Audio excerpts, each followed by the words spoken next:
students, welcome to Perfect Mathematics classes. I am your math guru, engineer Rakesh Kumar, ex-faculty of Resonance Kota and ex-faculty of FETG Mumbai. बच्चों, जितना हो सकता है मैं ये कोशिश करता हूँ कि आपको ऐसे पढ़ाया जाए कि ताकि जो पढ़ाई हो एकदम बहुत इजी हो और उसमें इंटरेस्ट आने लगे। अगर आपका मैथ वीक भी है तो लगे कि हाँ इस राकेश सर से पढ़ रहे हैं तो हमको इंटरेस्ट आ रहा है, तब भी मेरा मेहनत सफल होगा।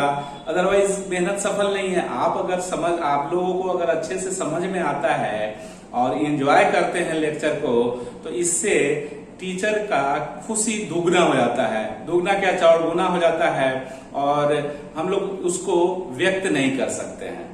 तो हम लोग के पास वो वर्ड ही नहीं होता है। अगर बच्चे सेटिस्फाइड होते हैं, खुश होते हैं और उस चीजों को समझते हैं, पढ़ने के लिए बैठते हैं, इंतजार करते हैं लेक्चर का कि सर का लेक्चर आने वाला है, चलो जरूर कुछ आज बम फोड़ेंगे, जरूर कुछ आज ट्रिक्स होगा। ठीक है, आप इस वीडियो लेक्चर को शुरू से लेके अंत तक देखेंगे, स्किप नहीं करेंगे, और अगर अच्छा लगेगा तो जरूर हमारे चैनल परफेक्ट मैथमेटिक्स क्लासेस को सब्सक्राइब कीजिए, लाइक कीजिए, शेयर कीजिए। जितना हो सके उतना आपसे जो बन पड़ता है वो कीजिए, हमसे जो बन पड़ता है वो आप लोग के लिए कर रहे हैं। ठीक है, चलिए अब जो पिछले क्लास में जो हम लोग पढ़े थे उसको ये इक्वेशन कंसीडर किए, system of simultaneous linear equation है। अभी टू इक्वेशन, टू वेरिएबल्स या टू अननोन इक्वेशन को ले रहे हैं, टू अननोन वेरिएबल को लेके चल रहे हैं। ठीक है, तो ये ऐसे इक्वेशन हम लोगों ने कंसीडर किया। ये ऑलरेडी पिछले क्लास में बता दिए थे, एक बार रिवाइज करवाते हैं, कुछ और एग्जाम्पल लेके चलते हैं। ठीक है, तो ये जब इक्वेशन दिए हुए हैं तो बाई क्रैमर्स रूल हम लोग ऐसे इसको लिखते हैं, x बराबर डेल्टा वन बाई डेल्टा। आप डेल्टा वन के जगह पे आप कैपिटल डी भी लिख सकते हैं, d1, और इसको d2, और डेल्टा को आप d भी लिख सकते हैं, कैपिटल D। तो इस तरह से ये फॉर्मूला क्रैमर्स रूल के द्वारा आया था, प्रूव भी किए थे, आपको बताए थे। और इसका क्या फॉर्मूला, x का वैल्यू, जैसे देखो इसको सोल्व करने के लिए रहेगा तो x और y का वैल्यू ही निकालना है। तो क्रैमर्स रूल के द्वारा क्या हुआ, x बराबर डेल्टा वन बाई डेल्टा, और y बराबर जो सेकेंड वेरिएबल है delta two by delta. Where delta कैसे निकालते हैं, x और y का कोफिशिएंट a1 b1 जैसे दिख रहा है वैसे लिख दिए, a2 b2। इस तरह से आपको अगर क्वेश्चन में इक्वेशन इस पैटर्न पे नहीं दिए हुए हैं तो आप पहले इस पैटर्न पे लाइएगा, उसके बाद इसको डेल्टा और डेल्टा वन डेल्टा टू लिखिएगा। इस पैटर्न में लाने के लिए एज सिंपल एज कांस्टेंट जो है d1 d2 क्या है, कांस्टेंट है, रियल नंबर है, तो कांस्टेंट को आरएचएस में रखना है। वेरिएबल ये देखो a1 b1 भी कांस्टेंट है, बट ये कोफिशिएंट ऑफ y है और ये कोफिशिएंट ऑफ x है, इधर एकदम सिंपली कांस्टेंट है। ठीक है, तो कांस्टेंट जो टर्म रहेगा उसको आरएचएस में रखना है। इस पैटर्न पे लाने के बाद ये कैसे लिखते हैं ऑलरेडी समझाया हुआ था, फिर भी एक बार रिवाइज करवा देते हैं। तो a1 a2 b1 b2, a1 a2 b1 b2 ऐसे लिख दिए।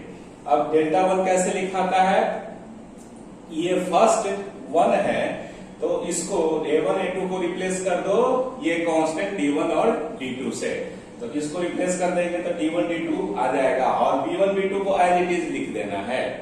फिर डेल्टा टू लिखने के लिए क्या करेंगे कि डेल्टा में ही b1 b2 को रिप्लेस करना है क्या, d1 और d2 से, d1 और d2 से b1 b2 को रिप्लेस कर दिए और इसको as it is, to represent second column को रिप्लेस करना, वन से मतलब क्या हुआ कि फर्स्ट कॉलम को रिप्लेस करना, फर्स्ट कॉलम को रिप्लेस करना इस डेल्टा में। ठीक है, तो इतना तक तो हम लोग क्लियरली पढ़ लिए थे। देखो ये x बराबर क्रैमर्स रूल के अकॉर्डिंगली डेल्टा का वैल्यू जीरो नहीं होना चाहिए, डेल्टा अगर जीरो हो जाएगा तो अनडिफाइंड हो जाएगा, x और y निकलेगा नहीं। इसलिए अगर सॉल्यूशन होगा किसी भी सिस्टम का तो डेल्टा का वैल्यू जीरो नहीं होना चाहिए। क्लियर, और इससे जो सॉल्यूशन प्राप्त होगा ये एक यूनिक सॉल्यूशन कहलाएगा, क्योंकि x का वैल्यू एक ही होगा, y का भी वैल्यू एक ही होगा, दो नहीं ना होगा, दो तो इसका आएगा नहीं, क्योंकि ये determinant divided by this determinant कोई एक वैल्यू आएगा, तो इसको हम लोग यूनिक सॉल्यूशन भी बोलते हैं। जब डेल्टा बराबर जीरो नहीं हो delta is non zero number, then the system has a unique solution. और जब सिस्टम यूनिक सॉल्यूशन रखेगा या इनफाइनाइटली मेनी सॉल्यूशन रखेगा तो ऐसे सिस्टम को हम लोग कंसिस्टेंट सिस्टम बोलते हैं। ठीक है, इसमें या तो एक सॉल्यूशन का बात करेंगे हम लोग, या इनफाइनाइटली मेनी सॉल्यूशन का बात करेंगे, या नो सॉल्यूशन का बात करेंगे। इसमें 2 सॉल्यूशन 3 सॉल्यूशन ये सब नहीं होता है। या तो एक सॉल्यूशन होगा जिसको यूनिक सॉल्यूशन बोलते हैं, या इनफाइनाइटली मेनी सॉल्यूशन, बहुत सा सॉल्यूशन, एक सरवाई का बहुत सा वैल्यू हो सकता है। ऐसा भी प्रॉब्लम हम लोग बनाएंगे। ठीक है, अब मान लीजिए कि आपको एग्जांपल देते हैं, ये लिखने आ रहा है कि नहीं आ रहा है, उसको फिर से कुछ टिप्स बताते हैं और उसको बढ़ते हैं। ठीक है, ये बहुत ही इंपॉर्टेंट, ये जो चैप्टर जो है बहुत ही इंपॉर्टेंट चैप्टर है, तो इसको ध्यान से पढ़िएगा। ठीक है, इससे क्वेश्चन रहता ही रहता है, पार्टिकुलरली आपका जेई, एनडीए और बोर्ड एग्जामिनेशन में। ठीक है, तो अब मान लो एग्जाम्पल या प्रॉब्लम में ऐसे देते हैं 2x minus 3y minus 5 is equal to 6, 3x plus 5y minus 1 is minus 7। अब इसको मतलब इसका डेल्टा, डेल्टा 1, डेल्टा 2 लिखते हैं। तो डेल्टा क्या लिखाएगा, देखो सबसे पहले तो इसको हम लोग को इस जो गिवन सिस्टम ऑफ इक्वेशन है इसको आपको इस पैटर्न में लिखना होगा। ये नहीं कि इसको D1 और D2 मान लिए, नहीं, क्योंकि इधर भी कांस्टेंट है तो RHS में ले जाएंगे पहले। तो इसको पहले रीअरेंज करो गिवन सिस्टम ऑफ इक्वेशंस को। ठीक है, तो ये सिस्टम ऑफ इक्वेशन कंसीडर किए, सिस्टम ऑफ इक्वेशंस। ठीक है, तो इसको रीअरेंज करेंगे अगर तो हम ऐसे लिख सकते हैं 2x माइनस 3y, तभी D1 और D2 पता चलेगा, D1 और D2, क्योंकि इधर कोई कांस्टेंट नहीं है। तो 2x माइनस 3y इधर जाएगा तो 11 हो जाएगा, 6 और 5, फिर and 3x plus 5y is equal to इधर जाएगा तो माइनस 6, ये आ गया। ठीक है, रीअरेंज कर दो, रीअरेंजिंग। ठीक है, तो ये अब इसका डेल्टा क्या लिखाएगा बोलिए, पहले डेल्टा लिख लेंगे, डेल्टा या डी भी आप बोल सकते हो, डी लिखो या डेल्टा लिखो, कोई एक अपना फॉलो करो सिंबल। तो 2 माइनस 3 फिर 3 5, ये क्लियर। डेल्टा 1 क्या लिखाएगा, या D1 जिसको हम लोग लिख सकते हैं, ये क्या लिखाएगा, तो इसी को 2 3 की जगह पे क्या लिखिएगा 11 और माइनस 6। तो देखो यहाँ 11 11 आ गया, यहाँ 6 था, तो गलती मत कर दीजिएगा कि D1 को 6 समझिएगा, नहीं, D1 क्या हो गया 11 और D2 क्या हो गया माइनस 6। तो दिस विल D1 और दिस विल D2, क्लियर। तो ये इस तरह से, तो अब 1 के लिए क्या करते हैं, इस कॉलम को C1 को रिप्लेस कर देते हैं D1 और D2 से, और बाकी को एज इट इज लिखेंगे। तो 11 और माइनस 6 2 और 3 की जगह पे आ जाएगा, तो 11 और माइनस 6, माइनस 3 और 5 रह जाएगा ऐसे ही, क्लियर। ये इस तरह से, और D2 क्या लिखाएगा, अगर इधर नहीं दिख रहा है तो ऐसे देख लो, D2 अब 2 है, 2 का मतलब है कि इसमें जो दूसरा वाला है इसको रिप्लेस करना है, तो ये एज इट इज लिखाएगा। 2 3 को ऐसे लिख दो, माइनस 3 किससे रिप्लेस होगा 11 से, और 5 माइनस 6 से, ये क्लियर।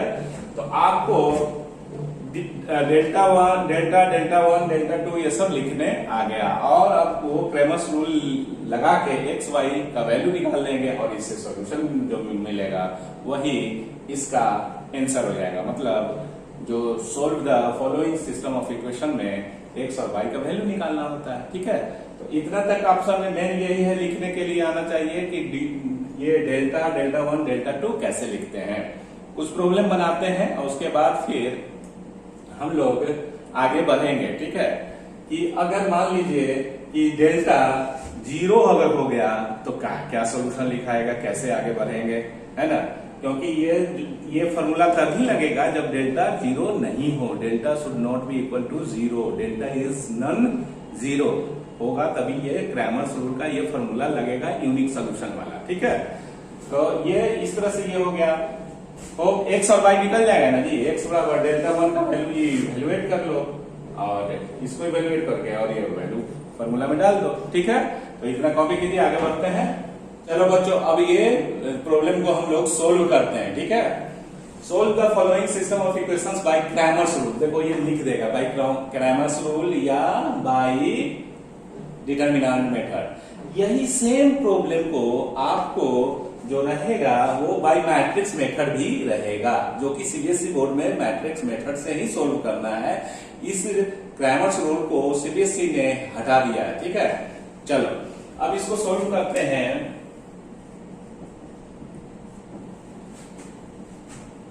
अब इसके लिए दो सिस्टम जो दिए हुए हैं उसके लिए delta delta one delta two निकालते हैं। फॉर द गिवन सिस्टम और द गिवन सिस्टम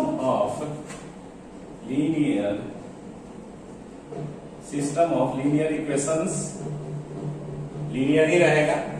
हम लोग क्या लिख सकते हैं? Delta is equal to 2 by का कोफिशिएंट -1 और 3 5 और इसको कैलकुलेट करेंगे तो 5 इंटू 2 तो 10 प्लस माइनस माइनस प्लस 3 तो 13 which is not equal to 0। Not equal to 0 रहेगा तो ये फॉर्मूला लगाना है। ठीक है, delta one is equal to, अब क्या करते हैं डेल्टा जो पहले लिखेंगे 2 3 को रिप्लेस कर दो 17 और 6 से। 2 3 को रिप्लेस करोगे 17 और 6 से -1 5। इसका वैल्यू क्या आएगा? 17 इंटू 5 85 और प्लस 6 तो ये क्या होगा 91। ठीक है, delta to delta one delta to तक ही जाएंगे तो दो वेरिएबल है इसलिए, तो ये अब 2 3 को रहने दो, डेल्टा में ही काम करते हैं। 2 3 को रहने दो, -1 की जगह 17 और 6 आ जाएगा 5 की जगह पे 6। तो ये क्या आ गया 2 इंटू 6 12 प्लस माइनस 17 इंटू 3 51। ठीक है, तो ये आपका -9 3। क्लियर? तो इतना आपको आ रहा है। तो बाय क्रैमर्स रूल हम लोग क्या जानते हैं, इधर लिखेंगे by Cramer's rule x is equal to delta 1 by delta, which is equal to delta 1 91 by delta 13 and y is equal to delta 2 by delta 2 minus 39 by 3। ठीक है, तो ये -3 हो जाएगा और ये 7। ये तो इसलिए सॉल्यूशन क्या हो गया x is equal to 7 and y is equal to -3। ये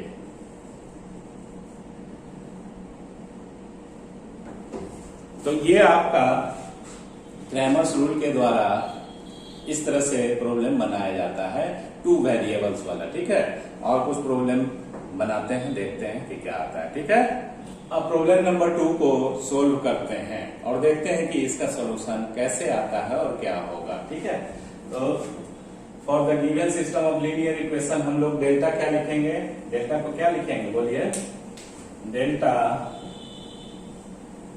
x का कोफिशिएंट 1 है, y का -2, x का -3, y का 5, ऐसे करके लिख लेंगे। यहीं पे इसको कैलकुलेट कर लीजिए। 5 इंटू 1 तो 5 -2 इंटू -3 6 -6 इज इक्वल टू -1। तो देखो -1 0 नहीं हुआ, ये 0 नहीं हुआ तो क्रैमर्स रूल का ये वाला फॉर्मूला लगेगा, ठीक है। तो is not equal to 0।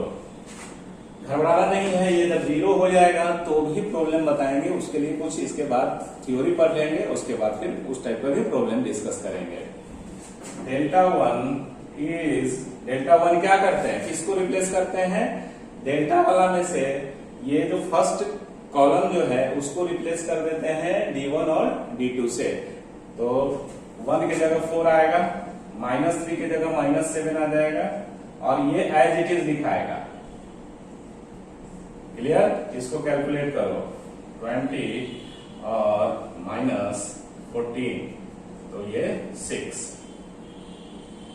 Delta 2 and delta 2 is equal to क्या आया, डेल्टा 2 ये एंड डेल्टा 2। अब डेल्टा में -2 और 5 C2 को रिप्लेस कीजिए, ये एज इट इज लिखिए 1 -3, -2 की जगह 4, 5 की जगह -7, ये इज इक्वल टू, तो -7 और माइनस प्लस 12, तो ये 5 आ गया, ठीक है। तो इस तरह से ये आपका जो डेल्टा 1 डेल्टा 2 निकालने के लिए सीख लिए।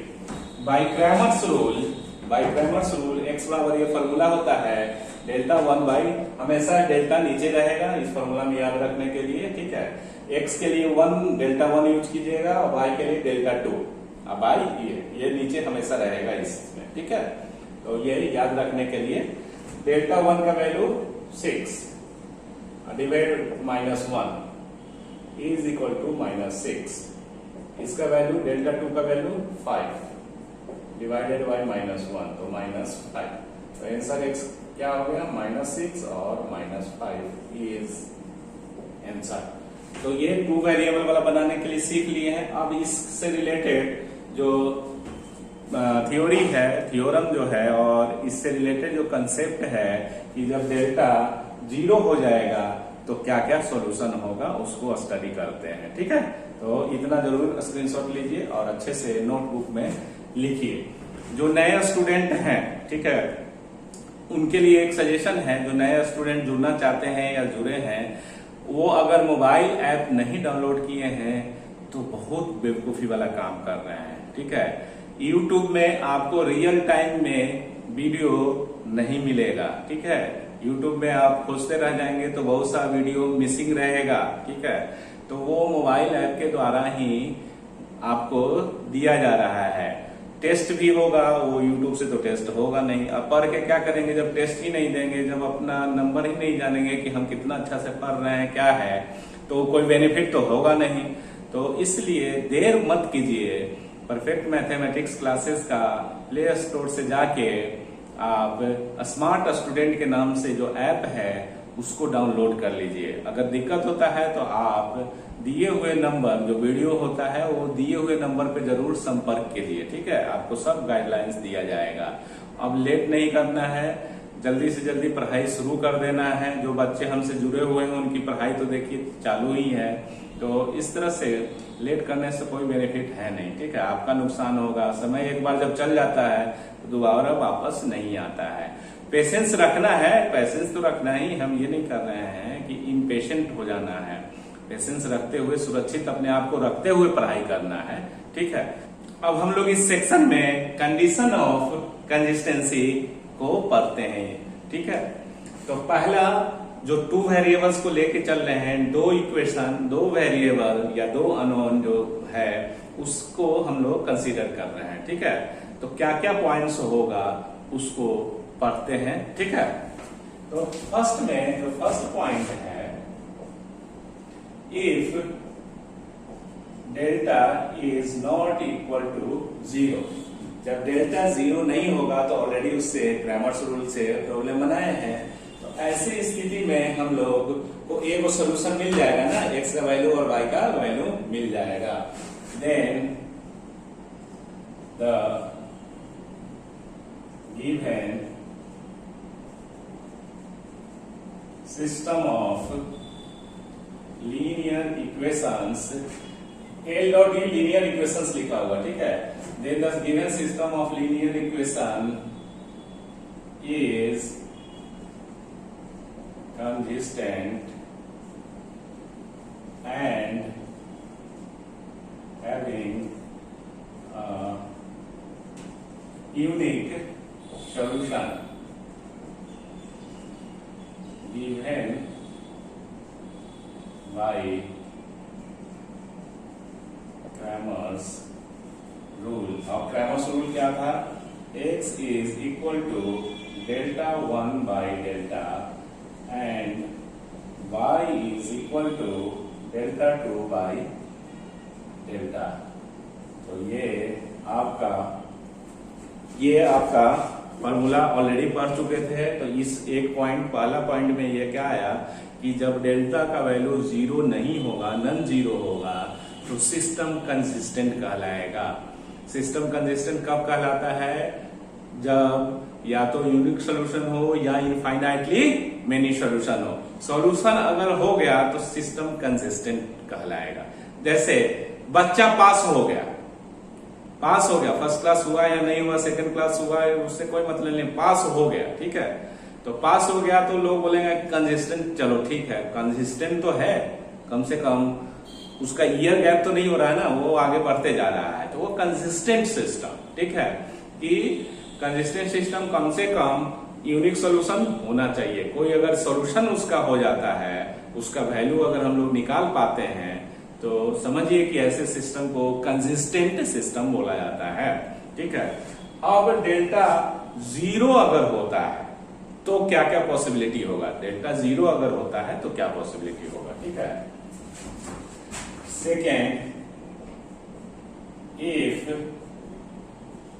Delta is equal to zero and साथ साथ डेल्टा 1 एंड डेल्टा 1 और डेल्टा 2 बराबर जीरो, मतलब सारा जीरो अगर हो जाता है, तो ऐसे सिस्टम को हम लोग कंसिस्टेंट ही सिस्टम बोलेंगे, लेकिन इसमें इनफाइनाइट सॉल्यूशन आएगा। तो then the given system of linear equation is consistent and having infinitely many solution. जब अगर ये जीरो और डेल्टा 1 डेल्टा 2 भी जीरो हो जाए, सब जीरो हो जाए, याद रखने का बड़ा आसान है कि जब सब जीरो हो जाएगा तो सिस्टम का सॉल्यूशन तो होगा ही, इसलिए कंजेशन क्या रहेगा, और सिस्टम का सॉल्यूशन एक नहीं बहुत सारा होगा, इनफाइनाइट सॉल्यूशन होगा, ठीक है। तो इसको हम लोग क्या बोलेंगे कि कंसिस्टेंट सिस्टम है और इनफाइनाइटली मेनी सॉल्यूशन रखता है। ऐसा सिस्टम जो होगा वो इनफाइनाइट उसका सॉल्यूशन होगा। एक्स का वैल्यू जो होगा बहुत सारा होगा, वाई के वैल्यू भी बहुत सारा होगा, ठीक है। इनफाइनाइट सॉल्यूशन का मतलब ये हो गया। अब इसको हम समझते हैं, ये देखो ऐसा ट्रिक बता देंगे कि तुमको ये याद रखने में कोई सुविधा ही नहीं होगा कि इनफाइनाइटली सॉल्यूशन कैसे हो रहा है। ऐसे तो लग रहा है कि यार ये तो थ्योरी है, ये तो बुक में भी दिए हुए हैं, याद कर लेंगे। हाँ, याद तो करना ही चाहिए, याद तो करना ही पड़ेगा। अगर हम ट्रिक भी बताएंगे तो उसको भी तो ध्यान रखना है, लेकिन आपको कंसेप्ट क्लियर हो जाएगा कि ये कैसे ये हो रहा है, ये सब सारा कैसे काम चल रहा है, ठीक है। तो एक्सप्लेन कर देते हैं इसको। ये तो क्रैमर्स रूल में ऑलरेडी प्रूव करके आया था, तो ये एक्सप्लेन था ऑलरेडी, इसको एक्सप्लेन करते हैं, ठीक है, कि कैसे ये हम लोग समझेंगे कि ऐसे स्थिति में इनफाइनाइटली सॉल्यूशन होगा। तो एक्सप्लेनेशन देखो दूसरा का, एक्सप्लेनेशन जो है सेकंड का एक्सप्लेनेशन देखिए कि देखिए इसी को हम लोग ऐसे लिख सकते हैं, फ्रॉम ए ऐसे करके, ए से हम रिप्रेजेंट कर रहे हैं, फ्रॉम ए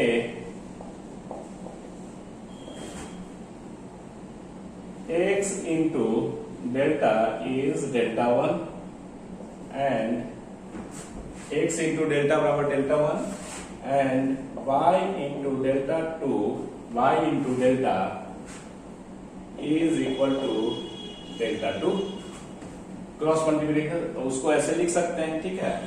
अगर मान लीजिए कि इसको कंसीडर करते हैं, तो यहाँ पे इसको कंसीडर अगर करते हैं तो यहाँ पे क्या है, इसका LHS x into delta, x into delta, तो x into delta, x into delta क्या है, 0, ठीक है।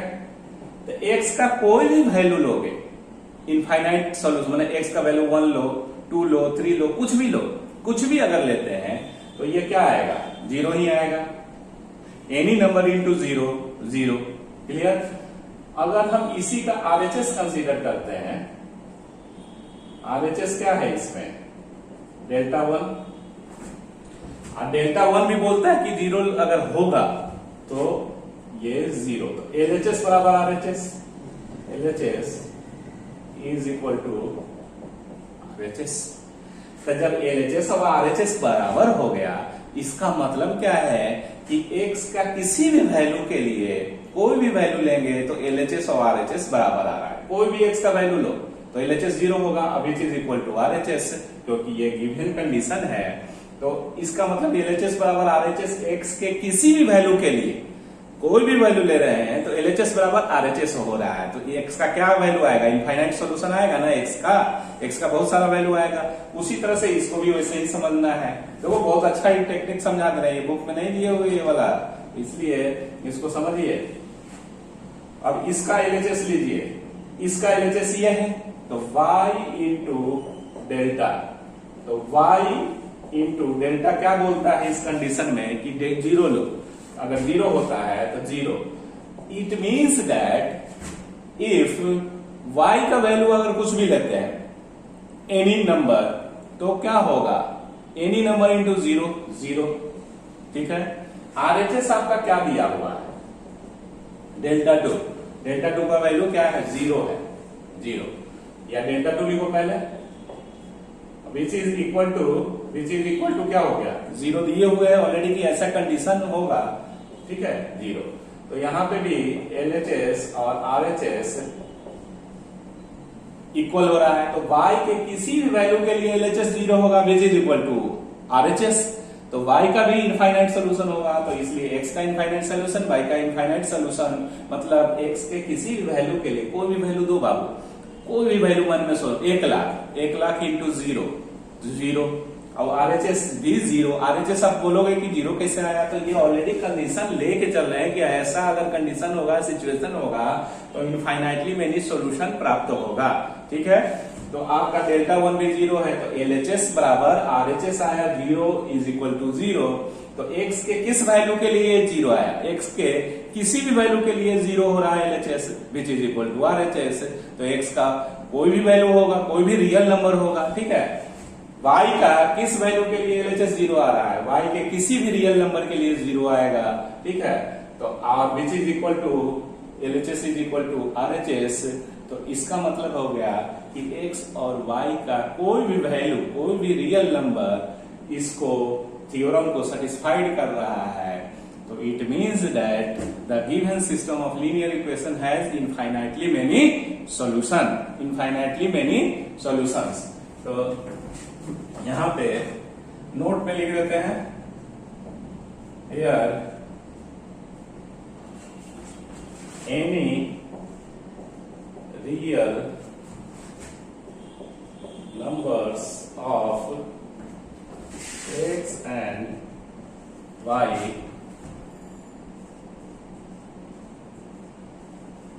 find the equation A. Hence the given system of linear equation has infinitely many solution। अब ये हो गया कि यूनिक सॉल्यूशन में भाई फार्मूला से तो हम x और y का वैल्यू निकाल लेते हैं, तो इस पे कैसे अगर इनफाइनाइट सॉल्यूशन दिखाना होगा तो x का वैल्यू क्या नजर आएगा, y का वैल्यू क्या नजर आएगा, है ना। तो ये चीज, तो जहां भी आपका इनफाइनाइटली मेनी सॉल्यूशन आता है, जैसे इनफाइनाइटली मेनी सॉल्यूशन जब थर्ड वेरिएबल कभी पढ़ेंगे तो उसमें भी इनफाइनाइटली मेनी सॉल्यूशन आएगा, तो क्या करना है, क्योंकि ये टू वेरिएबल के लिए है x एंड y, तो अगर इनफाइनाइटली मेनी सॉल्यूशन कैसे प्राप्त करते हैं उसको हम लोग यहां बोल के समझा देते हैं, ठीक है। तो इनफाइनाइटली मेनी सॉल्यूशन में क्या करना है कि किसी एक वेरिएबल, यहाँ दो ही वेरिएबल का भी हो रहा है पर x और y में किसी एक को कोई कांस्टेंट मान लो, k मान लो, y बराबर k, अब k is any real number, ठीक है। तो y तो ऑलरेडी इनफाइनाइट सॉल्यूशन हो गया, k का कोई भी रियल नंबर होगा तो y का वो वैल्यू हो जाएगा, और वही y का वैल्यू जो पहला इक्वेशन होगा उसमें दे देना। पहला करने में दो इक्वेशन लेंगे ना, तो y का वैल्यू किसी एक इक्वेशन में k रख दीजिए और y का वैल्यू निकल गया तो x निकाल लीजिए दूसरे इक्वेशन से k के टर्म में, तो x का वैल्यू k के टर्म में, अब y का वैल्यू k के टर्म में, अब where k is any real number, तो k का जो वैल्यू लेते जाएंगे वो y बनते जाएगा और k का जो वैल्यू लेते जाएंगे वो x बनते जाएगा, तो इनफाइनाइटली सॉल्यूशन निकल जाएगा, ठीक है। समझ में आया कि नहीं आया? जब प्रॉब्लम बनाएंगे तो वहां हम लिख देंगे, ठीक है। अगर यहाँ आपको लिखना है तो हम समझा दिए, लिख लीजिए कि टू फाइंड द इनफाइनाइट, हम लिख ही देते हैं, ठीक है। पहले इतना कॉपी करो बच्चों। नोट 1 में ये हो गया, अब नोट 2 में हम लोग ये निकालेंगे जो अभी डिस्कस कर रहे हैं कि अगर इनफाइनाइट सॉल्यूशन होगा, इससे तो इनफाइनाइट सॉल्यूशन निकलेगा, तो इनफाइनाइट सॉल्यूशन कैसे बनाएंगे, उसका आंसर क्या लिखेंगे, क्या होगा इनफाइनाइट सॉल्यूशन, तो वो तो to find the infinitely many solution of system of two linear equation with two variables, यही अभी डिस्कस कर रहे हैं इस सेक्शन में। तो हम लोग क्या करेंगे कि लेट एनी वन वेरिएबल से, मान लो y is equal to k, where step 1 में ऐसे करके लिख लीजिए, where k is any real number, ठीक है। एनी वन वेरिएबल, दो वेरिएबल में से किसी एक वेरिएबल, मान लो y को k मान लेते हैं, तो y का वैल्यू k हो गया, और इस y को put the value of y बराबर को k in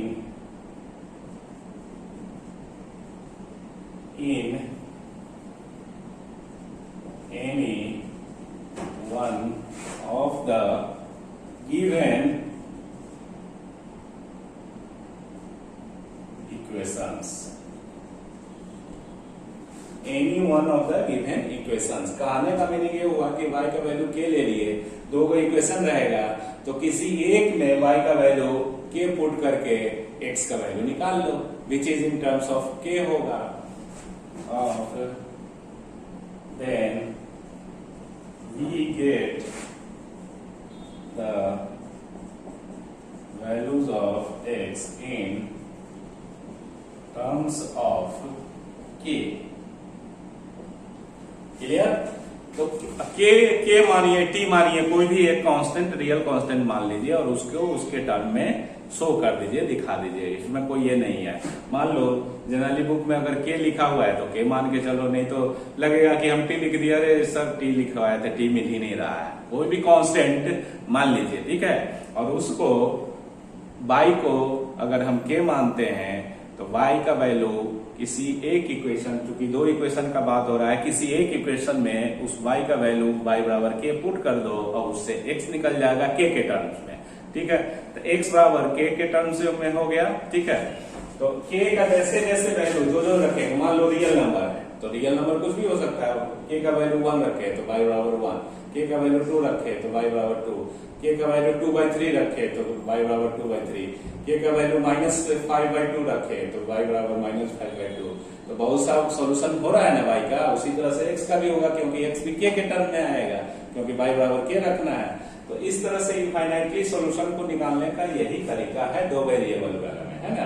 तीन वेरिएबल में भी ऐसे ही करेंगे, लेकिन अभी हम लोग जो पढ़ रहे हैं जो टॉपिक, ठीक है, उसमें ही डिस्कस करते हैं। इसका एक पॉइंट और बचा हुआ है, ठीक है, नोट 1 और नोट 2। उससे अच्छा क्या है कि नोट ए लिख लो, क्योंकि 1 2 ऐसे करके लिखेंगे तो कंफ्यूजन हो जाएगा ए, और इसमें नोट बी, ठीक है। अब इसका एक और तीसरा पॉइंट बचा हुआ है, नोट में नहीं, जैसे delta should not be equal to 0 में क्रैमर्स रूल लगा के एक्स और वाई का वैल्यू निकालना है। डेल्टा अगर 0 होता है और डेल्टा 1 डेल्टा 2 भी 0 होता है तो वो अभी पढ़े। अब मान लो कि डेल्टा 0 होता है और डेल्टा 1 और डेल्टा 2 में कोई एक नॉन 0 होता है तो क्या लिखाएगा, क्या होगा, उस चीज को पढ़ते हैं, ठीक है। तो इतना आप लिख लीजिए।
थर्ड कंडीशन में अगर डेल्टा 0 है और कोई एक डेल्टा और डेल्टा 2 में से कोई एक नॉन 0 हो जाएगा तो सिस्टम इनकंसिस्टेंट कहलाता है, और ऐसे सिस्टम का कोई सोल्यूशन नहीं होगा। मतलब आंसर सिर्फ नो सोल्यूशन लिख देना है। चलो बच्चों, अब इस प्रॉब्लम को सोल्व करते हैं। देखो, इसमें बाय यूजिंग डिटर्मिनेंट्स मेथड या बाय यूजिंग क्रैमर्स रूल इस तरह से लिखा हुआ रहेगा प्रॉब्लम को, ठीक है। तो आगे इसको कैसे सोल्व किया जाएगा उसको देखिए। 2 वेरिएबल वाला है, तो आप जैसे बनाते थे वैसे ही बनाएंगे। तो सबसे पहले ये गिवन सिस्टम के लिए डेल्टा, डेल्टा 1, डेल्टा 2 निकालेंगे, है ना। तो देखिए, for the given system of linear equations, delta सबसे पहले निकालो। डेल्टा अगर 0 है कि नहीं है ये पहले जज करना है। तो डेल्टा निकालिए। तो डेल्टा कैसे निकालते हैं, x का कोफिशिएंट 1, y का कोफिशिएंट 2, 4 और 8 इज इक्वल टू 8 माइनस 8 0।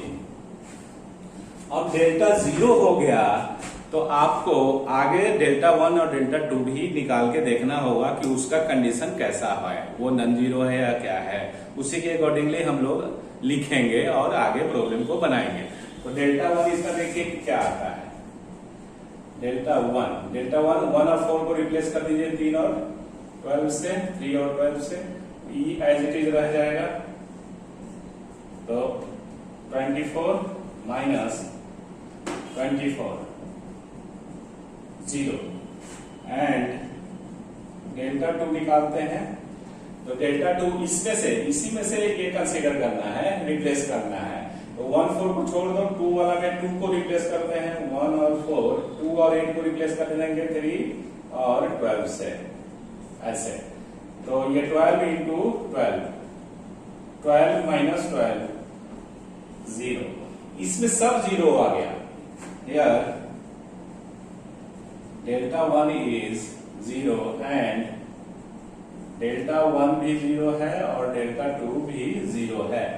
तो जब ऐसा स्थिति रहता है, सब तीनों 0, डेल्टा भी 0, डेल्टा 1 भी 0, डेल्टा 2 भी 0, तो अभी जो हम लोग थ्योरम पर है जो 2 नंबर कि जब ऐसी स्थिति में, ऐसे कंडीशन में जो ये सिस्टम दिए हुए है इसका इनफाइनाइट सॉल्यूशन होगा, कंसिस्टेंट होगा ही क्योंकि इनफाइनाइट सॉल्यूशन है। तो कंसिस्टेंट कब होता है? जब ये आइदर एक सॉल्यूशन हो या इनफाइनाइटली मेनी सॉल्यूशन। तो इसको लिख देते हैं, hence the system of linear equations is consistent and having infinitely many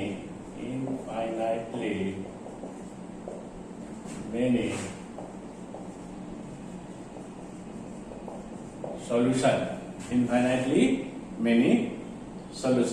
अब सॉल्यूशन प्राप्त करने के लिए मतलब x और y का क्या वैल्यू होगा? जब सॉल्यूशन है, इनफाइनाइटली मेनी सॉल्यूशन है, तो आखिर x का वैल्यू क्या होगा, y का वैल्यू क्या होगा?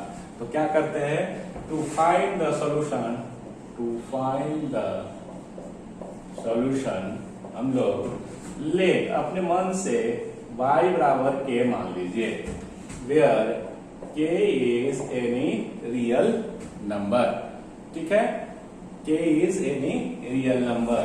अब इसको पहला मान लो और इसको दूसरा इक्वेशन मान लो, और इस y का वैल्यू किसी पहला या दूसरा किसी में भी दे दो। ठीक है, तो पुटिंग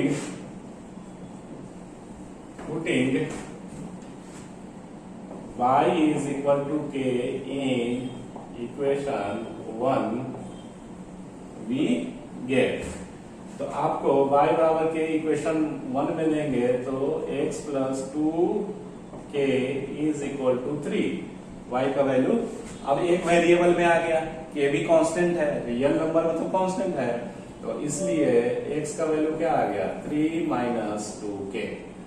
क्लियर, x का वैल्यू 3 माइनस 2k। तो सॉल्यूशन क्या हो गया, सॉल्यूशन जो हो गया x is equal to 3 minus 2k and y is equal to k, और where k is any real number। ये आंसर फाइनल ऐसे लिखेंगे।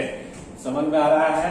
अब k कोई रियल नंबर है तो k का जो वैल्यू होगा, x का बहुत सारा, k का बहुत सारा वैल्यू होगा, बहुत सारा रियल नंबर तो बहुत सारा वैल्यू होगा। उसी तरह से इसमें भी बहुत सारा वैल्यू होगा, तो x और y का बहुत सारा वैल्यू होगा, माने इनफाइनाइटली मेनी सॉल्यूशन होगा। तो इनफाइनाइटली मेनी सॉल्यूशन निकालने के लिए आ गया।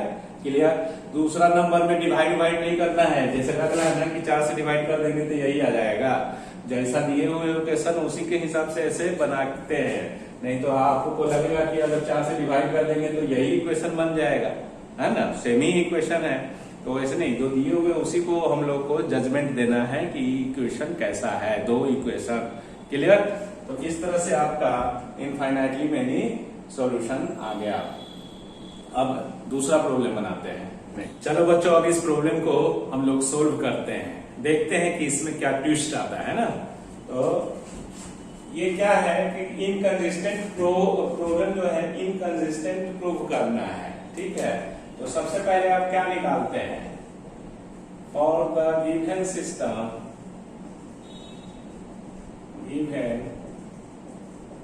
सिस्टम ऑफ इक्वेशंस हम लोग डेल्टा निकालिए, तो 2 और 1 4 2।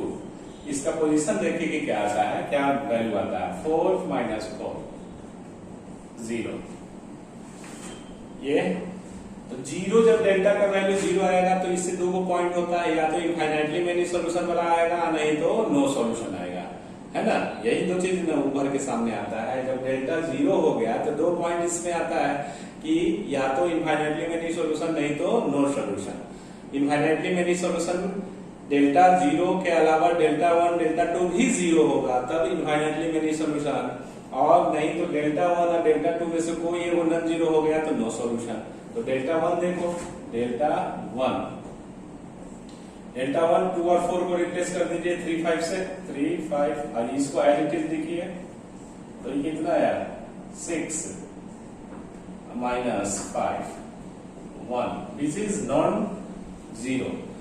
डेल्टा जीरो है और डेल्टा 1 नॉन जीरो है, कोई वो नॉन जीरो होगा तो ऐसा सिस्टम क्या कहलाएगा? Inconsistent, that is no solution. ठीक है यार, तो डेल्टा 2 निकालने का जरूरत नहीं है क्योंकि इसी से पता चल गया कि no solution.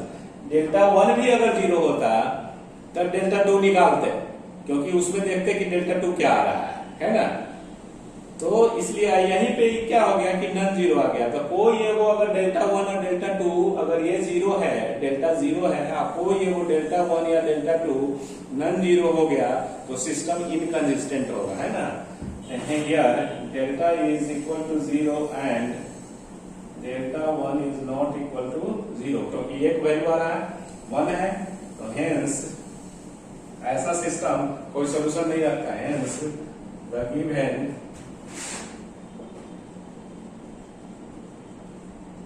system of linear equations has no solution। और ऐसे नो सॉल्यूशन जो रहता है उसको क्या बोला जाता है? Hence the system is inconsistent system। अगर ये जीरो आ जाता तो फिर डेल्टा 2 भी निकालते, और डेल्टा 2 मान लो कि जीरो भी है, वो भी जीरो हो जाता तो इनफाइनाइटली मेनी सॉल्यूशन आए। वो बताए कि इनफाइनाइटली मेनी सॉल्यूशन का अगर मान लो कि डेल्टा 2 नॉन जीरो होता तो यही आंसर लिखाता, है ना। तो इस तरह से ये एक जो टू वेरिएबल का हम लोग टॉपिक जो था, method to find solution of system of linear equation, इससे रिलेटेड जो थ्योरी था 2 वेरिएबल वाला वो पढ़ लिए हैं। नेक्स्ट क्लास में हम लोग 3 वेरिएबल x y z से जो रिलेटेड है वो पढ़ेंगे, उसका सॉल्यूशन प्राप्त करेंगे कि कैसे उसको निकाला जाता है। ठीक है, तो आज तो हम लोग बहुते पढ़े। ठीक है, तो आज हम लोग बहुत पढ़े कि नहीं पढ़े, आप लोग भी पढ़िए। हम जो देखो मेरे जो स्टूडेंट है जो हमसे जुड़ गए हैं, तो मुझे ऐसा लग रहा है, पता नहीं आप लोग बताएंगे, आप ही लोग बताएंगे, कमेंट्स में लिखिएगा या जैसे भी आप माध्यम जो भी हो आप मेरे तक पहुंचाइए।